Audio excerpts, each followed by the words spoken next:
In the heart of imperial China, where dragons once danced in the clouds above palatial roofs, and the ink of scholars flowed like rivers through the halls of wisdom, a monument was carved, one that few today know, but whose voice echoes across centuries. In the year 781 AD, during the Tang Dynasty, a massive stone stele was erected in Chang'an, the capital of the empire.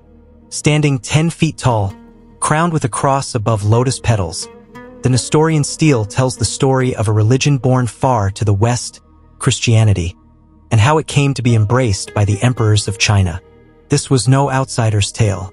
It was carved by Chinese hands, in Chinese script, commissioned with imperial blessing, and filled with reverence for a teaching they called the Illustrious Religion. But this is not a tale of conquest or missionaries demanding change. This is a story of harmony, of a faith adapting to its new home, and of Chinese historians themselves, observing these foreign holy men and their strange cross-bearing banners, writing their thoughts in stone. Today, we step into the world of that ancient stele. What did the Chinese truly think of the first Christians? What did they observe in their customs, their clothing, their beliefs? What truths did they find in this foreign faith? In this video, we bring you the powerful words of the Nestorian Stele, one of the earliest surviving records of Christianity in China. The words you will hear were written over 1,200 years ago, yet they remain alive, full of awe, mystery, and historical richness. Before we dive into today's topic, please hit that subscribe button to help us reach our goal of 1,000 subscribers. Your support means the world to us, and it's greatly appreciated. Now, let us travel back to the Tang Dynasty and listen to the words the Chinese carved into stone. In the time of the accomplished Emperor Taizong, the illustrious and magnificent founder of the Tang Dynasty, among the enlightened and holy men who arrived at the court was the most virtuous Alapun from the country of Daqin or Syria. Observing the auspicious signs among the clouds, he bore with him the sacred scriptures of his people. Braving the wild winds and foreign dangers, he crossed mountain and river until, in the year 635 AD, he arrived at Chang'an, the great capital. The emperor, with wisdom surpassing the ages, dispatched his prime minister, who bore the imperial seal and led Alapun through the western gate with honor and ceremony. The sacred texts he carried were then translated in the imperial library, and the emperor himself, inquisitive and sagacious, studied them in his private chambers. Upon reading their content, he was deeply moved by the rectitude and truth of this faith. He found in it no deceit, no empty illusion, but a noble doctrine rooted in harmony and clarity. Thus, in the 7th month of the year 638 AD, an imperial decree was issued. Right principles, the decree declared, have no invariable name. Holy men have no invariable station. The aim of instruction is to benefit all people under heaven. The greatly virtuous Alapun of the kingdom of Daqin has brought his sacred books and holy images from the far reaches of the west and presented them to us in our chief capital. Upon examination, we find the principles of this religion to be of pure truth, excellent in their essence, and natural in their order. The origin of the faith is rooted in the establishment of vital truths. Its teachings are free from obscure expressions, and its words shall endure even if its form is forgotten. It benefits all creatures and is a blessing to humankind. Let it be spread throughout the empire, and let a Daqin monastery be built in the capital, governed by 21 learned priests. The records of old, the illustrated memoirs of the western regions, and the chronicles of the Han and Wei dynasties speak of Daqin, the kingdom of Syria, as a land noble and expansive. To its south it reaches the coral seas, to the north the gem-strewn mountains. To its west lie the domains of immortals, and to its east, the roaring winds and endless waters. The land produces fireproof cloth, life-restoring incense, bright moon pearls, and glowing night luster gems. Bandits and robbers are unknown in its cities. Instead, the people enjoy peace and stability. Illustrious laws reign in their governance. Only the virtuous are lifted to sovereign power. Its literature is abundant, and its writings are precise and clear. 27 sacred books are cherished in that land, transmitting intelligence and illuminating the origin of the universe through transforming principles. Those who wish to enter the faith are first baptized with pure water, cleansing away outer impurity and preparing the soul within. The symbol they revere is the cross, a sacred seal reflecting its glory in all four directions, uniting all people without distinction. When the wood is struck, prayers echo across the land. Their fame for compassion and righteousness spreads wide, and wherever they worship, they face the rising sun, hastening along the path of life and glory. The faithful preserve the beard to symbolize their outer discipline, and shave the crown of the head to indicate inner purity. They do not keep slaves. Noble and common alike are treated as equals.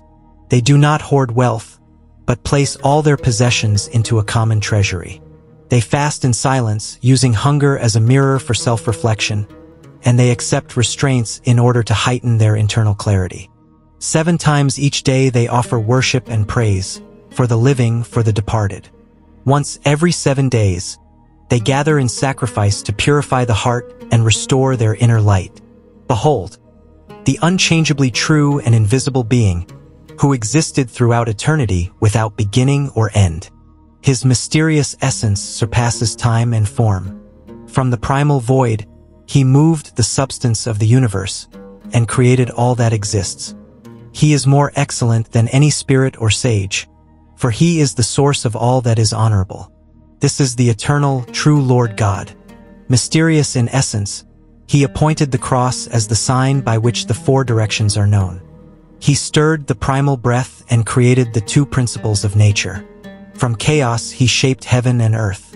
The sun and moon began their dance, and time was born. When all things were complete, he formed the first man.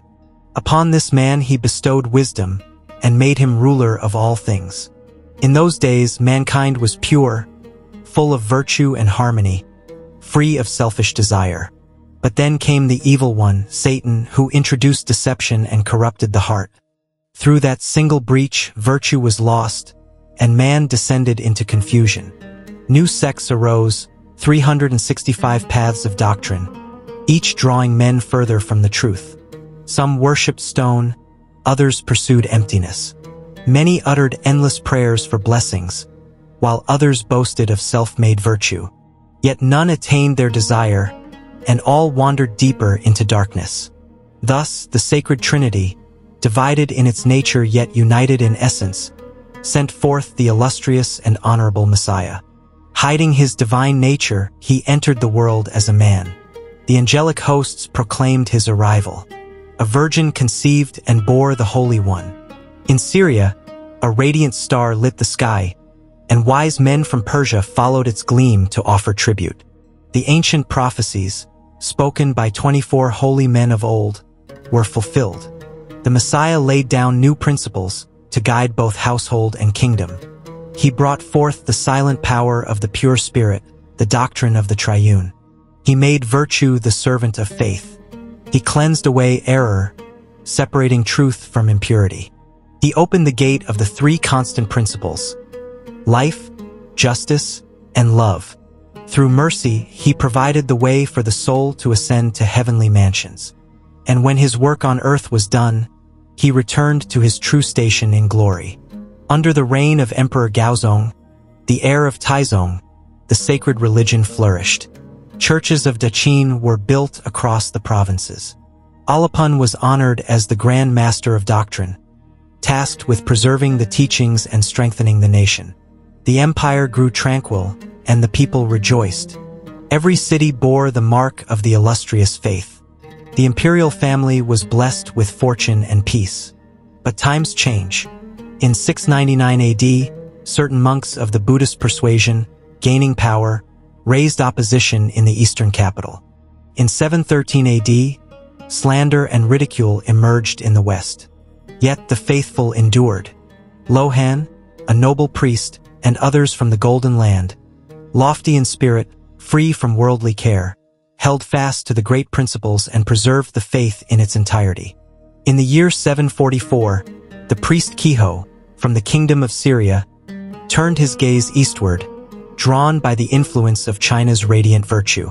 He journeyed with reverence to pay homage to the Son of Heaven.